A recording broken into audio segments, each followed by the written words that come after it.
Hello everyone, welcome back to Curious Cell. आज हम बात करने वाले हैं एक बहुत ही इंपॉर्टेंट टॉपिक की जिसका नाम है ascent of sap. Ascent of sap क्या होता है? अगर सबसे पहले बात की जाए सैप की, तो सैप क्या है? देखो, वाटर प्लस मिनरल्स, इन दोनों को एक साथ बोला जाता है सैप, या इसी को क्या बोल सकते हैं हम? Xylem SAP.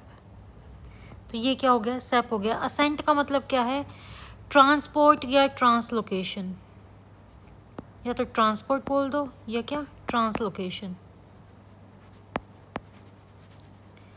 जब वाटर और मिनरल्स का ट्रांसपोर्ट होता है प्लांट में, रूट से लेके एरियल पार्ट्स तक, उसे क्या बोला जाता है? असेंट ऑफ सैप बोला जाता है। देखो, यही इसकी डेफिनेशन में भी मेंशन किया हुआ है। Ascent of sap is defined as the translocation of water, usually upward from the roots towards the top of the plant through the stem, that is, to the leaves and growing points or apical meristem and other aerial parts. Root से कहाँ translocation हो जाए या transport हो जाए? Aerial parts तक, ऊपर पे जो पार्ट्स प्रेजेंट है वहाँ पे। मैकेनिज्म क्या है असेंट ऑफ सैप का? Time to time different scientist आए और उन्होंने क्या थ्योरीज दी कुछ, कि ट्रांसलोकेशन कैसे होता है वाटर का। जैसे सबसे पहले थ्योरी है vital force theory, the second one is root pressure theory and the third one is physical force theory. तो सबसे पहले हम बात करेंगे वाइटल फोर्स थ्योरी की। देखो, वाइटल फोर्स थ्योरी में क्या है, इन्होंने क्या बताया कि जो वाइटल फोर्स थ्योरी है वो किस चीज़ के ऊपर डिपेंड करती है, कि जो भी ट्रांसपोर्ट हो रहा है वाटर का, वो किसकी वजह से होगा? Living cells of stem. Stem के अंदर जो लिविंग सेल्स प्रेजेंट है वो रिस्पॉन्सिबल हैं वाटर के ट्रांसपोर्ट के लिए या वाटर के ट्रांसलोकेशन के लिए। तो वाइटल फोर्स थ्योरी के अंदर दो थ्योरीज आती है। पहली है रिले पंप हाइपोथेसिस या रिले पंप थ्योरी। ये किसने दी थी? गोल्डलेवेस्की ने दी थी 1884 के अंदर। इन्होंने क्या बताया, जो अपवर्ड मूवमेंट होती है वाटर की, वो किसकी वजह से होती है? वो पंपिंग एक्टिविटी की वजह से होती है। और वो पंपिंग एक्टिविटी कहाँ पे होगी? लिविंग सेल्स के अंदर होगी। और लिविंग सेल्स भी कौन से? जाइलम के, जाइलम पैरेन्काइमा और मेड्यूलरी रेज। वाटर का ट्रांसपोर्ट हो रहा है, कैसे होगा? रिले पंप हाइपोथेसिस के हिसाब से लिविंग सेल्स की वजह से। और जाइलम के लिविंग सेल्स क्या होते हैं? जाइलम पैरेन्काइमा और एक और सेल मेड्यूलरी रेज। कैसे होगा? It brought about by periodic change in their osmotic pressure और वाटर पोटेंशियल। जैसे ही ऑस्मोटिक प्रेशर, जिसे क्या बोला जाता है? सोल्यूट पोटेंशियल, इसे सोल्यूट पोटेंशियल भी बोला जाता है या ऑस्मोटिक पोटेंशियल भी बोल देते हैं इसको। यही क्या है? ऑस्मोटिक प्रेशर या वाटर पोटेंशियल। वाटर पोटेंशियल को किससे डिनोट करते हैं? साई डब्ल्यू से डिनोट करते हैं, वाटर पोटेंशियल की वजह से। अब ये क्या बता रहे हैं? With a decrease in water potential of these living cells, जो कि लिविंग सेल्स है जाइलम पैरेन्काइमा, अगर इनमें वाटर पोटेंशियल क्या हो जाता है? डिक्रीज हो जाता है। तो इसकी वजह से क्या होगा? जो वाटर है वो डिफ्यूज करता है किसके अंदर?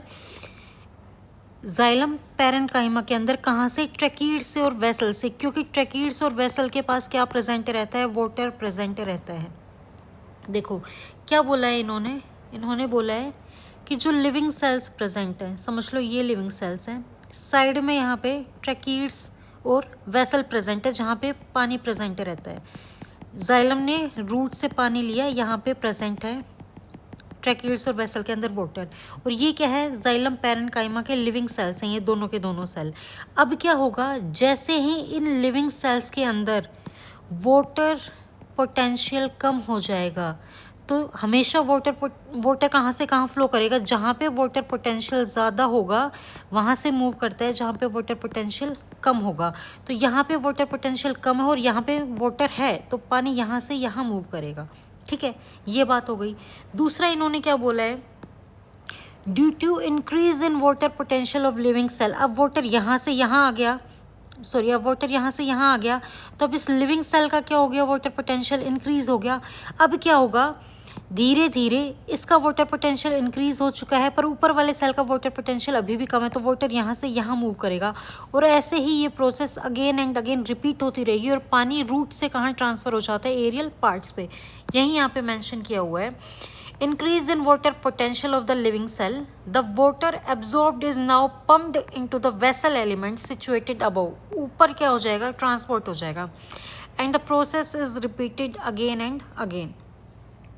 पर जो ये थ्योरी है वो डिस्कार्ड कर दी गई स्ट्रासबर्गर की वजह से. बर्गर ने, ये एक साइंटिस्ट का नाम है. क्यों कर दिया गया? इन्होंने क्या किया, प्लांट के जो लिविंग सेल्स थे उनको किल कर दिया हाई टेम्परेचर की हेल्प से. हाई टेम्परेचर लिया और सेल्स को क्या कर दिया, किल कर दिया गया, या पॉइजन का ट्रीटमेंट दे दिया गया.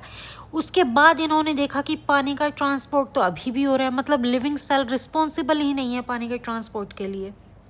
ठीक है, जैसे इन्होंने यहाँ पे क्या बना रखी है, ये वेसल बना रखी है, ये लिविंग सेल है. जैसे ही यहाँ पे क्या होगा, हाई ऑस्मोटिक प्रेशर होगा तो पानी यहाँ से यहाँ फ्लो करने लगेगा. जैसे ही लो ऑस्मोटिक प्रेशर होगा ये वेसल के अंदर चला जाएगा. लो ऑस्मोटिक प्रेशर है, वेसल से यहाँ पे आ जाएगा, जो मैंने अभी आपको बताया था.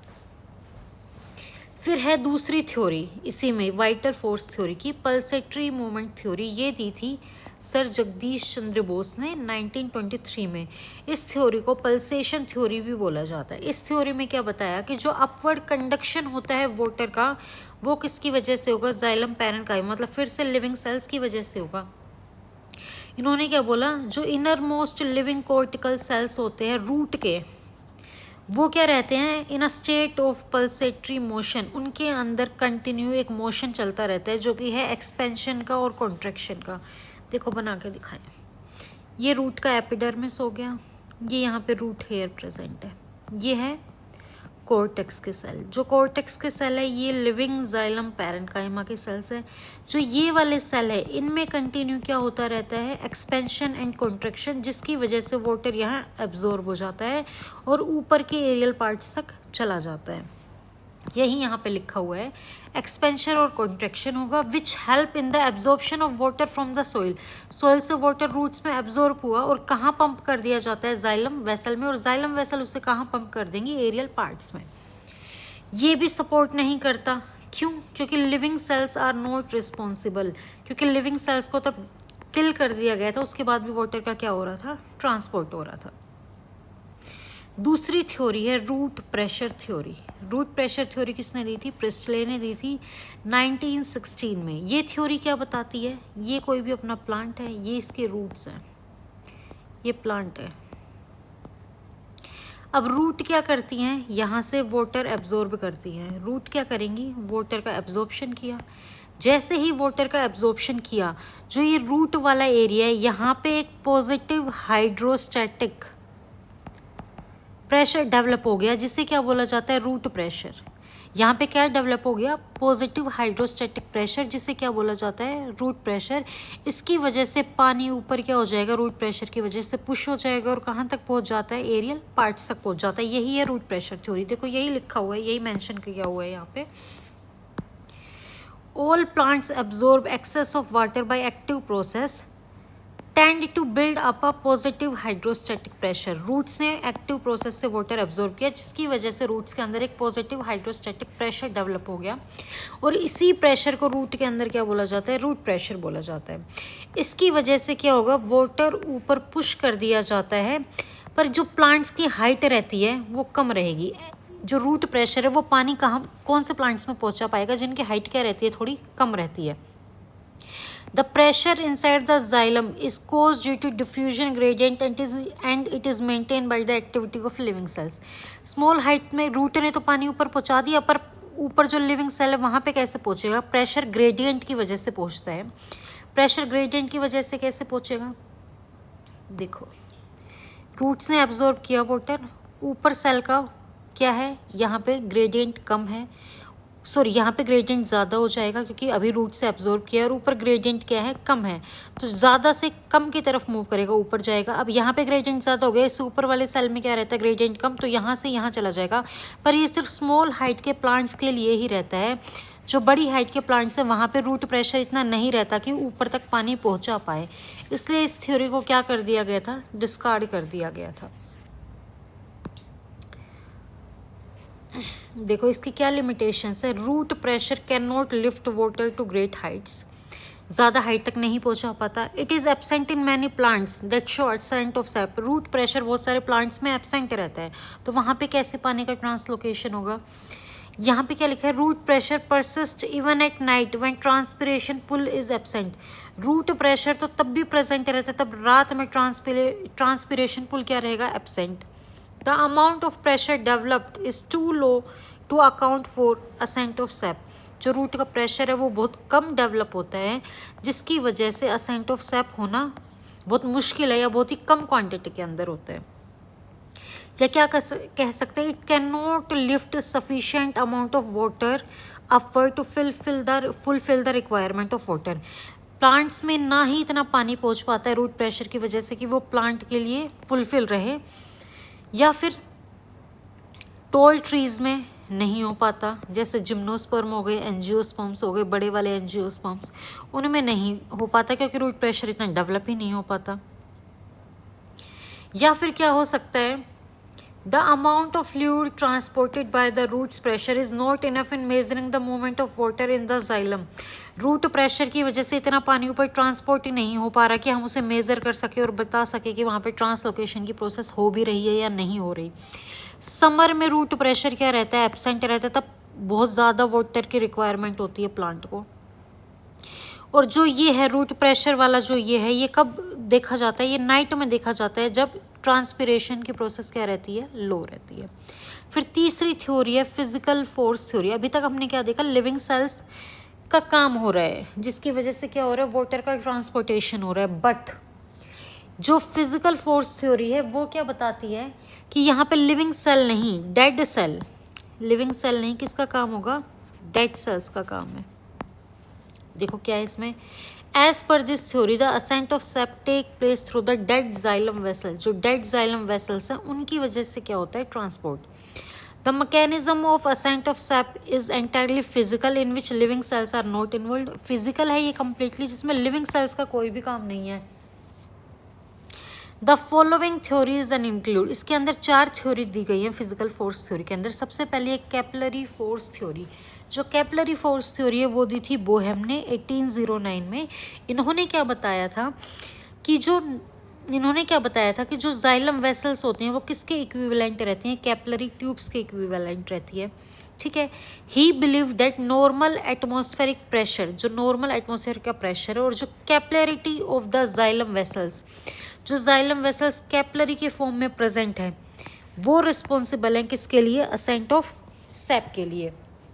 अब इसमें क्या होगा, water rises in the walls of xylem, water rise करेगा क्योंकि जाइलम वेसल्स को इसने किस तरीके से बताया, कैपिलरी, जैसे कैपिलरी में वाटर राइज करता है, आपने देखा होगा कैपिलरी है, पतली पतली ट्यूब्स रहती है। अगर इस कैपिलरी में ज़्यादा वाटर है, यहाँ तक है पानी, पूरी फुल भरी हुई है, और इसमें सिर्फ इतना पानी है, और ये दोनों एक दूसरे से कनेक्टेड है, तो इस वाली से, कहाँ से, कलर चेंज करती हूँ मैं, इस वाली से पानी जब तक यहाँ फ्लो होता रहेगा तब तक इन दोनों का क्या नहीं हो जाता, वाटर का कंटेंट बराबर नहीं हो जाता। वैसे ही जाइलम का इन्होंने बताया कि जाइलम कैपिलरी की तरह एक्ट कर रहा है, और जाइलम के अंदर क्या करेगा, वाटर ट्रांसपोर्ट करता है, किसकी वजह से, एडहेशन की वजह से।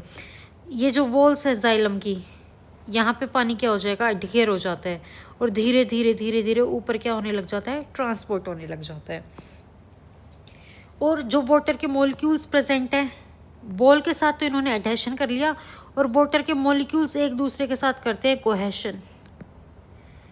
वैसे क्या किया, बॉल के साथ एडहेशन और एक दूसरे के साथ कोहेशन, यही यहाँ पे लिखा हुआ है। Water rises in the walls of xylem having small diameter due to adhesion, adhesion हो गया यहाँ पे। Cohesive force present among water molecules, water molecules के बीच में क्या है, कोहेशन, जिसकी वजह से वो ऊपर की तरफ क्या होते हैं, ट्रांसपोर्ट होते हैं।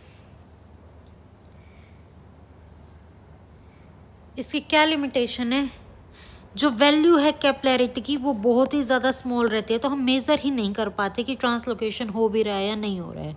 ठीक है, अब क्या है, it can raise water up to a height above 1 metre, सिर्फ 1 मीटर तक ही ये वाटर का क्या कर सकता है, ट्रांसपोर्ट कर सकता है, जो कि स्मॉल साइज्ड प्लांट्स के लिए ही बेनिफिशियल है, बड़े प्लांट्स के लिए नहीं है। Xylem vessels are not directly connected with the soil. इन्होंने क्या बोला कि जो जाइलम वेसल्स होती हैं वहाँ पे वाटर के मॉलिक्यूल्स क्या कर लेते हैं, अडहियर कर लेते हैं। बट जो ये जाइलम वेसल्स हैं ये तो सॉइल के डायरेक्ट कांटेक्ट में रहती नहीं है। यहाँ पे तो पहले क्या प्रेजेंट रहती है, रूट्स। पहले रूट अब्जॉर्ब करेगी फिर ऊपर जाएगा, इसलिए इस थ्योरी को क्या कर दिया गया था, डिस्कार्ड कर दिया गया था। दूसरी थ्योरी है फिजिकल फोर्स थ्योरी में इम्बाइबिशन थ्योरी। ये थ्योरी दी थी सैक ने 1878 के अंदर। इन्होंने क्या बताया, water imbibe through cell wall material and translocated upward. Water जैसे ये जाइलम है, इसकी ये सेल वॉल है, इसके साथ चिपक जाता है, इम्बाइब हो जाता है और ऊपर की तरफ क्या हो जाता है, ट्रांसपोर्ट हो जाता है। पर इस थ्योरी को भी बाद में क्या कर दिया गया था, डिस्कार्ड कर दिया गया था। इस थ्योरी को भी बाद में क्या कर दिया गया, डिस्कार्ड कर दिया गया था, क्योंकि जो वाटर है वो सेल वॉल के साथ अडहियर होके नहीं होता, वो वेसल्स का जो ल्यूमन होता है, ये वेसल है, इसका जो ये बीच का खाली स्पेस है यहाँ से ट्रांसपोर्ट करता है। इसलिए इस थ्योरी को क्या कर दिया गया था, डिस्कार्ड कर दिया गया था। इसके बाद तीसरी थ्योरी आती है, the third theory is atmospheric pressure theory. According to this theory, atmospheric pressure is responsible for ascent of sap. Atmospheric pressure responsible है ascent of sap के लिए। Due to active transpiration, जैसे ही transpiration होता है, transpiration क्या है, loss of water from aerial parts, एक vacuum create हो जाता है किसके अंदर, जाइलम वेसल के अंदर। और इस वैक्यूम को फिल करने के लिए वाटर रूट से ऊपर की तरफ मूव करता है। इस वैक्यूम को क्या करने के लिए, फिल करने के लिए वाटर रूट से कहाँ मूव करेगा, ऊपर की तरफ मूव करेगा। और ये कितने हाइट तक जा सकता है, इस वैक्यूम को फिल करने के लिए सिर्फ 10 मीटर हाइट्स तक जा सकता है। ठीक है, इसके बाद आती है लास्ट थ्योरी, ट्रांसपिरेशन पुल और cohesion tension theory, the most accepted theory given by Dixon and Joly in 1894। इन्होंने दी थी और ये अभी तक सबसे ज़्यादा एक्सेप्टेड थ्योरी है। ठीक है, मोस्ट एक्सेप्टेड थ्योरी। इन्होंने क्या बताया, इसके अंदर क्या होता है, अट्रैक्शन होता है वाटर मॉलिक्यूल्स के बीच में, जिसे हम क्या बोलते हैं, कोहेशन। अट्रैक्शन होता है वाटर मॉलिक्यूल्स के बीच में, जिसे क्या बोलते हैं, कोहेशन बोला जाता है। ठीक है, और क्या होता है यहाँ पे, जाइलम के साथ यहाँ पे वाटर मॉलिक्यूल्स का अडहेशन होता है। जाइलम की जो वेसल्स हैं या जाइलम ट्रैकीड्स है, उसकी वॉल के साथ क्या होगा, वाटर मॉलिक्यूल्स का अडहेशन, और एक दूसरे के साथ वाटर मॉलिक्यूल का क्या होता है, कोहेशन होता है। तो इसी कोहेशन और एडहेशन फोर्सेस की वजह से, इन्हीं strong cohesive and adhesive forces की वजह से एक कंटिन्यूटी बनी रहती है वाटर कॉलम में, वाटर कॉलम की, और वाटर रूट से लीव्स तक क्या होता रहता है, ट्रांसपोर्ट होता रहता है। ठीक है, यही क्या थी, ट्रांसपिरेशन पुल थ्योरी। तो यही था आज का अपना topic, ascent of sap. Thank you so much. 3 इसकी वो थी क्या, theories, vital force theory, root pressure theory और फिजिकल फोर्स थ्योरी। और मोस्ट एक्सेप्टेड थ्योरी कौन सी थी, ट्रांसपिरेशन पुल थ्योरी या cohesion tension theory. Thank you so much.